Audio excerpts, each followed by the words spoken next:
alaikum. All right, so I'm trying a little bit of a new setup. So let me know if something is off. I am live streaming from one device, both YouTube and Facebook, so I don't know how that's going to work, if it's going to interfere with one another. Walaikum salam, Auntie Farkhunda. So do kind of keep your eye out and let me know. We're trying to improve the live streaming services that we're offering during this time, inshallah, even afterwards. So do be patient, again, as I mentioned last night in the khatira. Do be patient with us. So this looks like it's better. It makes things a little bit easier than... How's the quality of the video?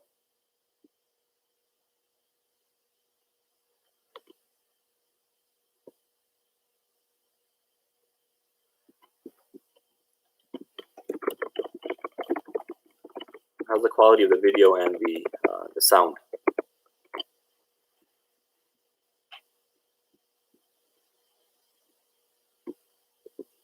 All right, well,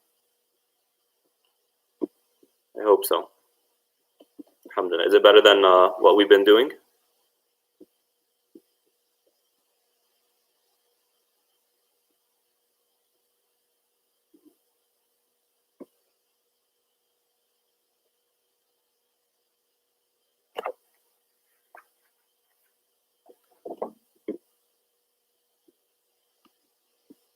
Okay. Khair, inshallah. So, hope this is a little bit better, and inshallah we're continuing to improve.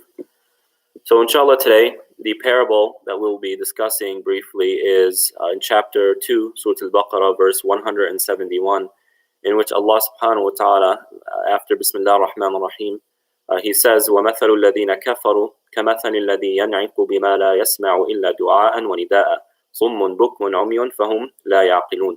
In this verse, Allah subhanahu wa ta'ala says that the example of those who disbelieve is like the example of someone who shouts at what hears nothing, but calls and cries, except that they hear calls and cries of cattle and sheep.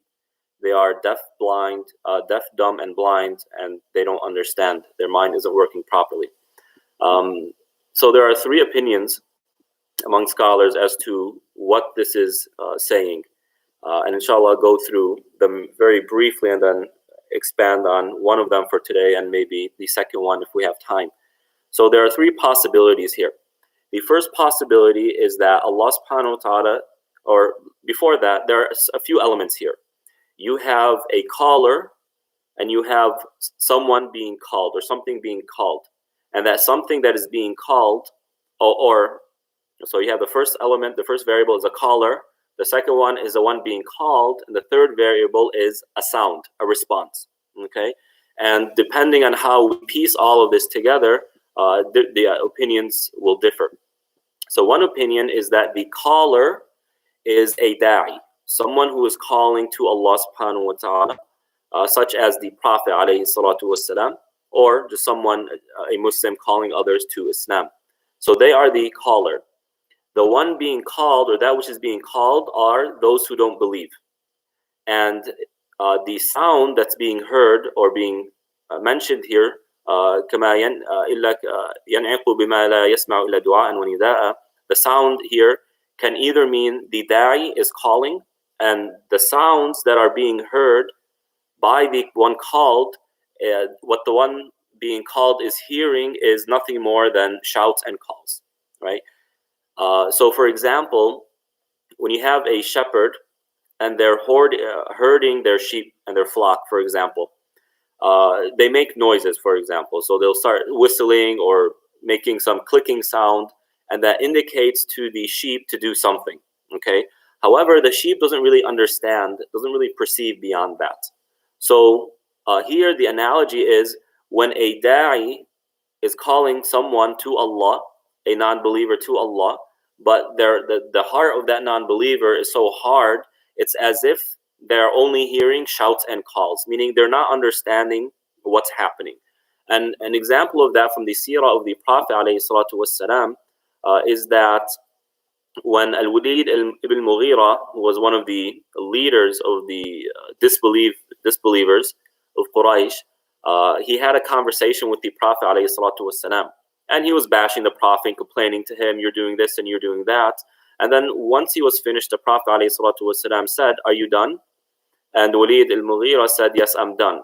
So then the Prophet ﷺ started reciting the first several verses of Surah Fussilat before the first chapter. And when the Prophet ﷺ reached the verses in which Allah subhanahu wa ta'ala says, فَإِنْ أَعْرَضُوا فَقُلْ أَنذَرْتُكُمْ صَاعِقَةً مِثْلَ صَاعِقَةِ عَادٍ وَثَمُودٍ. And if they turn away, this is a translation of the verse, if they turn away, then say, I have warned you of a sa'iqa, of a punishment similar to the punishment of Ad and Thamud. And when Al-Walid ibn Mughira heard this, he put his hand on the mouth of the Prophet ﷺ and told him, stop, that's enough. Afterwards, Al-Walid went to Abu Jahl and Abu Lahab, and they're sitting down and they're discussing, and they asked the Prophet ﷺ, or they asked Al-Walid, what did he tell you? What did the Prophet tell you? And the response of Al-Walid was, I don't know. I didn't understand what he was saying. And Abu Jahl responds and says, Wayhak, woe to you. What do you mean you didn't understand what he was saying? He's speaking Arabic. How did he not understand? He said, I honestly didn't understand. Why? Because when it comes to spirituality, when it comes to the words of Allah subhanahu wa ta'ala, what you find is that if the heart isn't in the right place, if there are certain elements veiling the heart from understanding the truth, and these elements really are personality characteristics, such as arrogance, lying. Someone who lies a lot, it's difficult for them to accept the truth. Someone who is pursuing the world. These are characteristics, traits that make it more difficult for someone to understand revelation. So that's the first example. That's the first opinion. The caller is someone who's calling to Allah. That's the first variable. The second variable, someone being called, that is the non-believer whose hearts are sealed or whose hearts are veiled by their own personal negative traits. And then the voices that are being heard, they're being heard by the non-believer, and what they are hearing is just sounds because their heart and their mind is having trouble processing the information that they are hearing. The second opinion is the caller is the pagan or the polytheist, and the one being called is the idol. So this is referring to when mushrikeen, the polytheists, go and try and make dua by their idols that they are worshipping. So have a mental image here, because that's the point of an analogy. To put that mental image in your mind so that we can better understand what's being said and being taught. So imagine a polytheist goes to, for example, a tree. Think of a tree that it could be a tree outside of your home, a tree by the masjid. Think of that, and then this polytheist goes to that tree and he's calling upon that tree, invoking it, saying, oh tree, help me with this, and oh tree, help me with that. Right? If you were to see an image like this, I mean, it's funny, it's sad, it's silly. What are you doing? It's a tree. It's an inanimate object. It cannot hear. It cannot see you. It cannot converse with you. It cannot engage with you. So the one calling is the polytheist seeking something from an inanimate object, the idols. And what the idol is hearing is nothing, right? Just like these cattle, they don't really understand what's being said to them. So if a person were to speak to a sheep, for example, start having a conversation with it, the sheep has no idea what's being said. Likewise, the idol has no idea what's being said. And the third opinion is that the caller is a da'i, and the one being called is forget this opinion. Let's just stick with the first two opinions so that we don't branch out too much. Okay, so let's focus on the first opinion and see how far we can get in that. The first opinion, just to refresh our minds, is referring to a da'i, someone calling to Allah, and how the response of the one being called is. Right? It's not effective. Just like a person having a conversation with a sheep or a cow, for example, it's not going to go anywhere. They're not going to benefit much from it. So that's how the situation is. So what we find here is the fault is not on the da'i, the one calling to Allah. They're not doing anything wrong. The problem is the one being called. And what the problem is has to go back with the heart and the mind. Here Allah subhanahu wa ta'ala says, Summun bukmun umyun fahum la yaqilun. He points to the logic process. So they are deaf, blind, and dumb, and this is obviously a metaphorical deafness, blindness, and dumbness. Their senses aren't picking up on what's being said to them. Their senses aren't properly processing the information presented by revelation. فَهُمْ لَا يَعْقِلُونَ. So if their faculties are not processing it correctly, how is it then going to reach the mind in a meaningful manner? And obviously the response is it's not going to do much for them. And now the question is why? What's happening here? You see, in order to truly appreciate the Quran, we need to understand the dynamics at play. How are things working? Allah subhanahu wa ta'ala created a universe, as He says, وَخَلَقَ كُلَّ شَيْءٍ فَقَدَّرَهُ تَقْدِيرًا. He created the universe in a systematic way. There are systems, there are laws that govern the natural world that we live in, including ourselves. If someone is good at math, there's a part in their brain that's better developed than maybe another part of their brain. Or for someone, comparing them to someone who's not good at math. It could be something natural. It could be something that just hasn't been developed, even though it could be developed, right? So there are dynamics at play here. It's not random. So what is preventing these people from understanding what's being said? If someone were to go to someone else and say 1 + 1 = 2, that's very simple. A 6-year-old can process that information. But if you go to someone and tell them 1 + 1 = 2, and then the response is, I don't understand, we have to ask the question, what's wrong? Is there something in the mind that's not right, that needs to be checked up? So this is what I want to try and do for the remaining part of this session. What is going on with their mind? What is preventing them from understanding very simple concepts like Tawheed, right? Monotheism, like the afterlife, like the Day of Judgment, like who Allah subhanahu wa ta'ala is. This isn't rocket science. This isn't deep philosophy that requires a PhD in order to understand what's being said. The average Muslim, the average human being, and in fact the under average human being, a child can understand what's being said in the Quran. Of course at different levels, but they can understand the basics here. So what's preventing them from understanding it? Francis Bacon, a major Western philosopher, he has this notion of idols of the mind.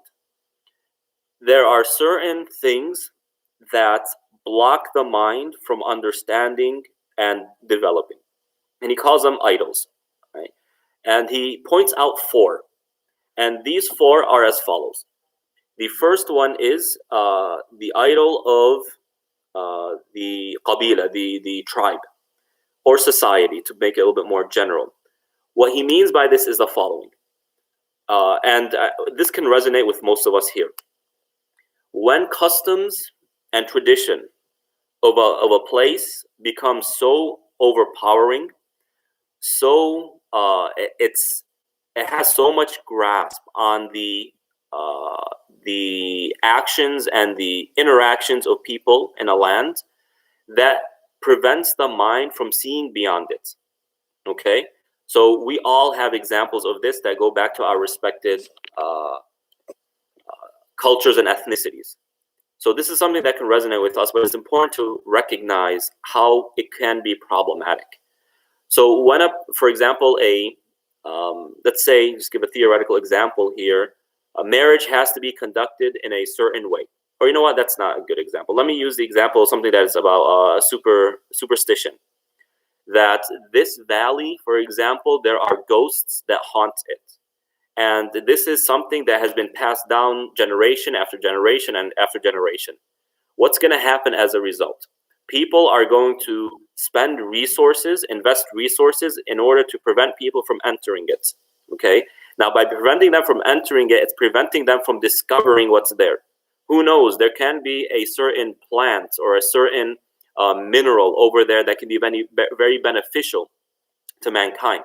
But because that tradition has taken such deep root in the minds of people, it is preventing them from discovering beyond what they are already living by.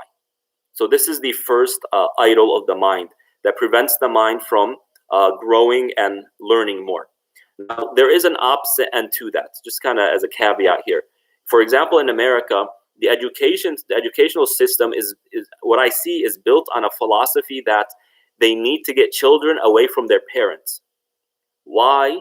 Not to make them enemies of their parents, but so that the ideologies of the parents doesn't take such a strong root in the mind of the child to where the child cannot go beyond what the parents have accomplished, right? There is an amount of truth and good to that, but at the same time, there's an amount of problems there. So just put that as a caveat there. I'm not going to get into that. A second type of idol is the idol of the market. And what's meant by this is the following. Culture, what we call today consumer culture, has so much authority over our minds that it has the ability to redefine words or to define words. So for example, when you look at the word freedom, okay, freedom is the word of American society, if not Western civilization. It is the word. But this word is also being used as a marketing strategy. So when you look at commercials, the concept of freedom, being free, doing what you want, it takes, you can clearly see it in these advertisements. So what ends up happening is culture is usurped by the market, to where the market is now defining these keywords for us. And we find ourselves rooted and kind of confined to what the market dictates is right and wrong, is the meaning of this and the meaning of that. Okay, so this is another type of idol. A third type of idol is the idol of the theater. And what's meant here, or before that, there's the idol of the cave. I'm not going to get too much detail in that because I don't have much detail. And then the fourth one is the idol of the theater. Just for the sake of time, because I don't want to go too much over. I know we all have our responsibilities. The idea here is that there are certain things that if they take root in the mind, they prevent the mind from processing information at a higher level. Also, it veils them from new information, accepting new information. Now, there are certain idols that affect the mind that will prevent them from a spiritual enrichment, that will prevent them from understanding Quran and our religious scriptures. And really quickly, there are four, and I'll go into them. The first one is the idol of desires.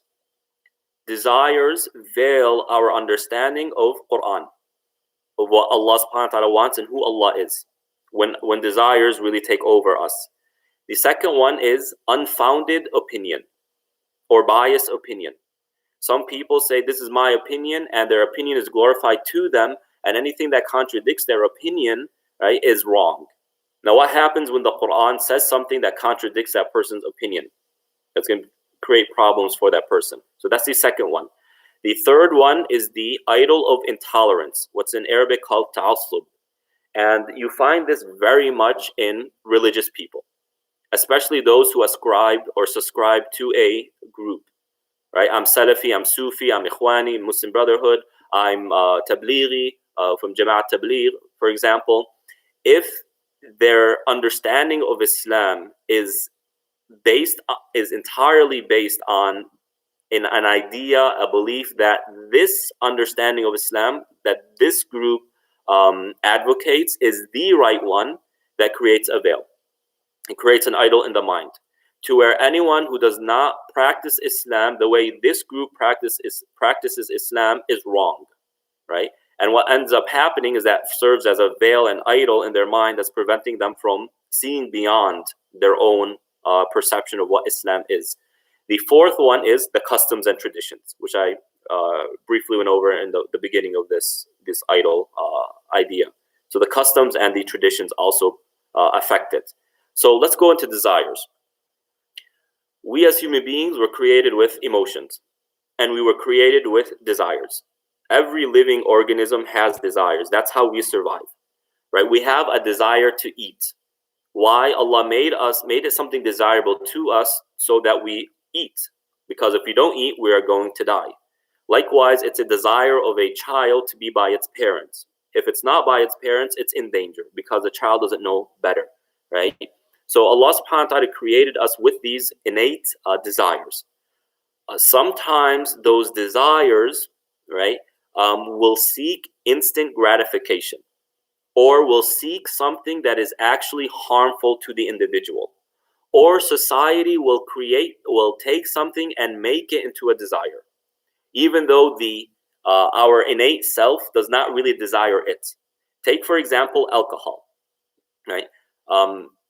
If society doesn't make it such a social thing, right, then why should someone drink alcohol?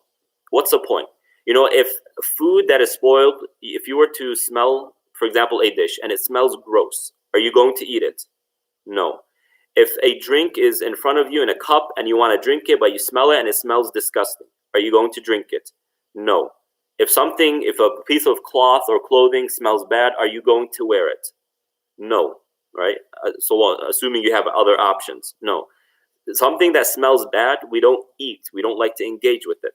But when you look at alcohol, it smells disgusting, yet it is such a big part of human society. Why? Because it was created into a desire, right? But nonetheless, there's a desire there. The desire for the opposite gender, right?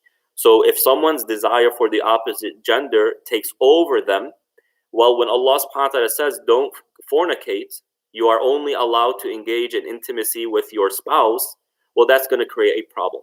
Someone whose desires for alcohol and alcoholic beverages really has taken over their mind and their hearts, it's overpowering them, then when Allah subhanahu wa ta'ala says, oh, you who believe, turn your backs to alcohol, don't drink it, it's forbidden, then that's going to cause a problem.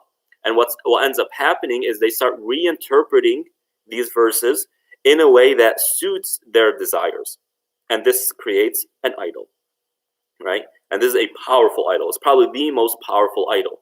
Desires take us away from pure understanding of the Quran. The second one is the unfounded opinion. We've all heard of the claim, look, if it doesn't make sense, if it doesn't make sense in my mind, if it's not logical, then I don't accept it, right? Even if the Quran says it, no, it has to mean something else. This is a type of idol in the mind. Why? Because this person has glorified their own opinion. They see their own opinion as being something borderline divine, right? There's no way my logic can be wrong. Therefore, anything that contradicts my logic must be reinterpreted in a way that is suitable to my logic, right? So this forms an idol.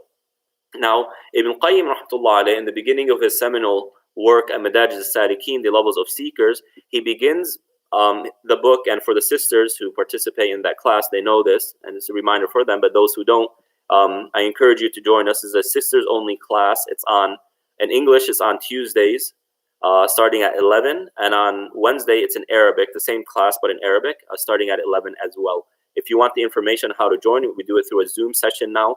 Please do reach out to me or reach out to one of the sisters many of them are in this chat right now, and you can get the information, inshallah. So please do join us. It's very beneficial. But going back, Ibn Qayyim says in the beginning of this book that people who are having trouble or people are prevented and veiled from properly understanding the Quran, mainly because of these two things: al-hawa wal-ra'i, desires, right, and unfounded opinion. Now, this isn't dismissing logic in general, but we need to understand that our logic isn't something that rules and governs scripture, but rather scripture is the one that governs our logic. Meaning, if our logic does not coincide with what is clearly, and underline this, clearly being stated in the Quran, then we need to readjust our logic to where it fits with the Quran, not the opposite, right? So this is an idol. Someone who sees themselves as, mashallah, the best of the best. I graduated from this school, therefore everything I know is right and everything I don't know is not right. I'm the boss, right? Or I am so successful, look how much money I have, that means I am, mashallah, doing everything right. This is a problem in the mind. And this is, as Allah subhanahu wa ta'ala is saying in this parable, that when the Quran is being recited to them, or if they're reading the Quran, their mind isn't processing it. It's not the Quran's fault. it is the fault of that individual because they have one of these idols. And then number 3, the intolerance, right? And this is a severe one and all too common, and mainly in religious folk. We as Muslims, we cannot just assume the Islam that we learned is the correct Islam and the most pristine version of Islam. We cannot. We need to challenge ourselves to look beyond what we are comfortable and accustomed to. Okay? We need to look beyond that. We need to listen to someone who we may not like very much. We need to, so long as they're a scholar, obviously. If I feel that group A is the best group of Islam, I really need to rework my understanding, because there is no one who is the best of the best. Right? And even if, let's just assume that one group is better than the rest, that doesn't mean the other groups don't have anything to offer. Nor does it mean that that particular group that the person subscribes to isn't wrong in particular areas, or cannot improve themselves or their understanding in particular areas. So intolerance is very problematic. And intolerance is always rooted in a glorification of the self. Look at the Khawarij, for example, the ISIS and Al-Qaeda models. Really, when you engage with such people, and when I was in Jordan, you come across one or two of these guys who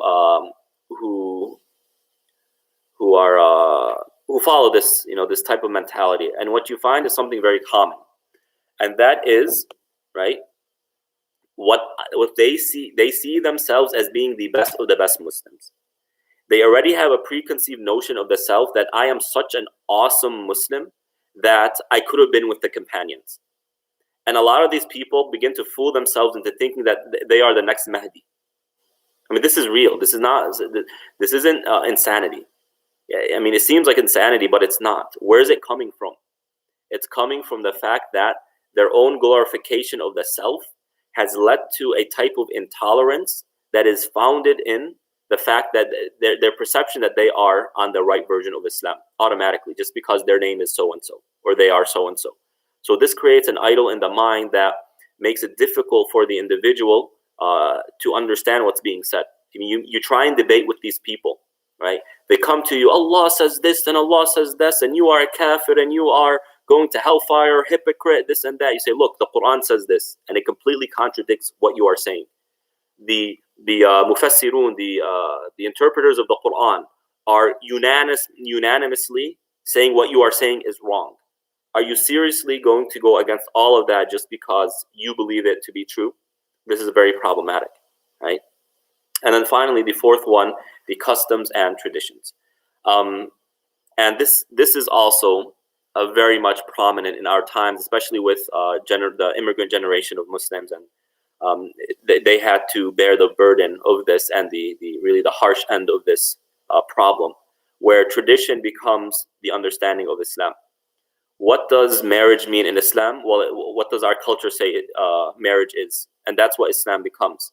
In culture, in culture XYZ, the marriage process is this. You have to do this and you have to do that. Well, the child comes and says, look, we don't have the money to afford that. We want something simple. So we want to do something else. Oh no, it becomes a religious issue. You are making your parents upset. You're going to hellfire. Oh, if you don't do it this way, then what is Allah going to think about you, right?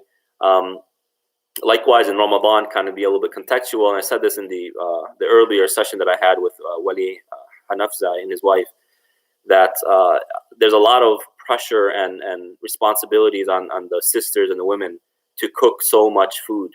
And maybe, inshallah, you're having a little bit of a break this particular Ramadan because of COVID, but I'm sure you understand what I'm saying, where a wife or a daughter-in-law or a sister or a mother is under so much pressure to keep cooking and cooking and cooking and cooking and cooking and making sweets and desserts and invite so-and-so and go by so-and-so and do all of this.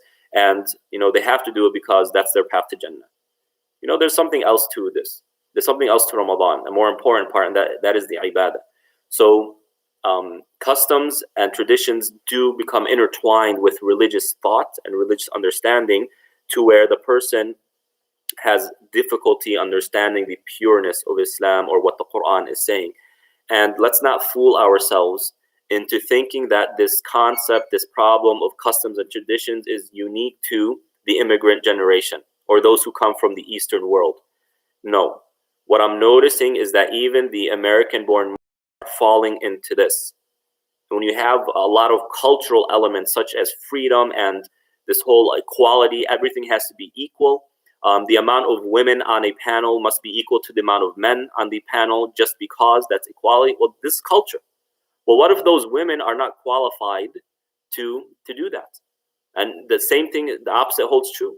And what if the men aren't qualified to do that? Right? They're not qualified to be in that chair to answer these questions.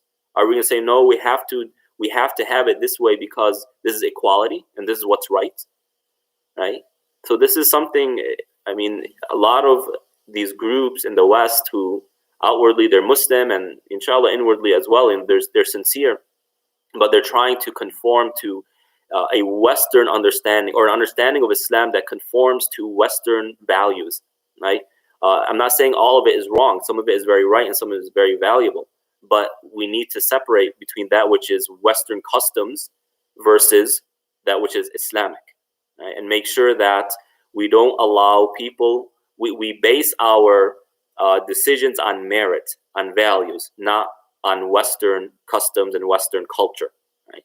Again, I'm not saying all of it is wrong. The same thing goes for the Eastern world. Not all of it is wrong. A lot of it is acceptable in Islam.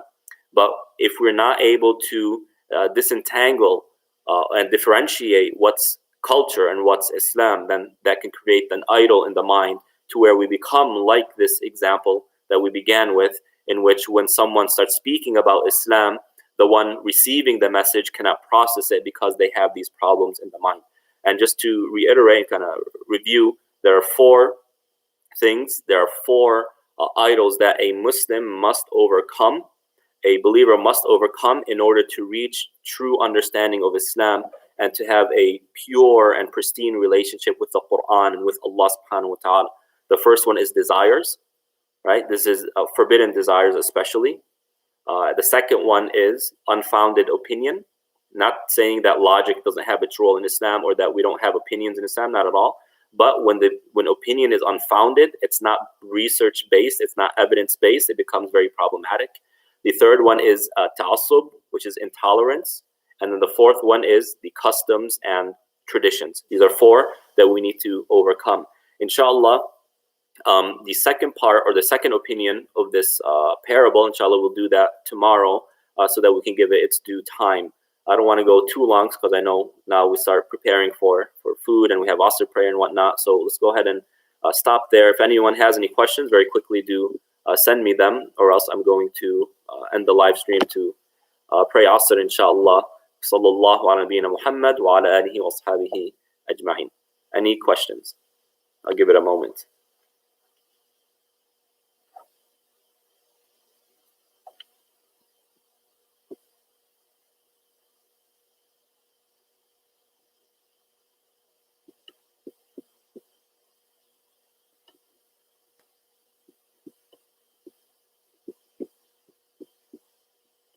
Are we all good?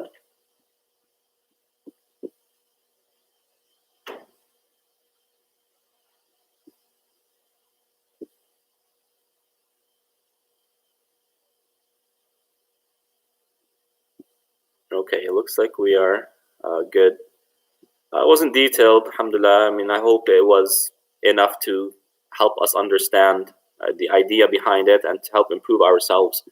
If I understand that the meaning or the primary meaning of the verse is referring to disbelievers and how they react to the Quran, but that doesn't mean we don't have some of those elements or some remnants of those problems. It's very important. Something that it's something I love doing is understanding the dynamics at hand. Why is this the case? Why is it difficult for certain people to understand and process what's being said in the Quran? Why do they reject it? Well, this is one, and this has to do with the mind. Inshallah, tomorrow we will kind of observe the second opinion of the verse, which is when a pagan or a polytheist goes and invokes some inanimate object. What's the problem there? What does this mean? What does this entail? and how do they reach such a circumstance? I mean, to us it seems foolish, but we are fortunate to be living in a primarily monotheistic country, predominantly Christian, with Jews and Christians around, but others who are neighbors to pagans or polytheists, it's a different situation. So we want to make sure we address any misconceptions, any misunderstandings and whatnot, try and enhance our own relationship with Allah subhanahu wa ta'ala in the process. So, Jazakumullah khair, wassalamu alaikum wa rahmatullah. May Allah bless you all and may He accept your siyam. Salam.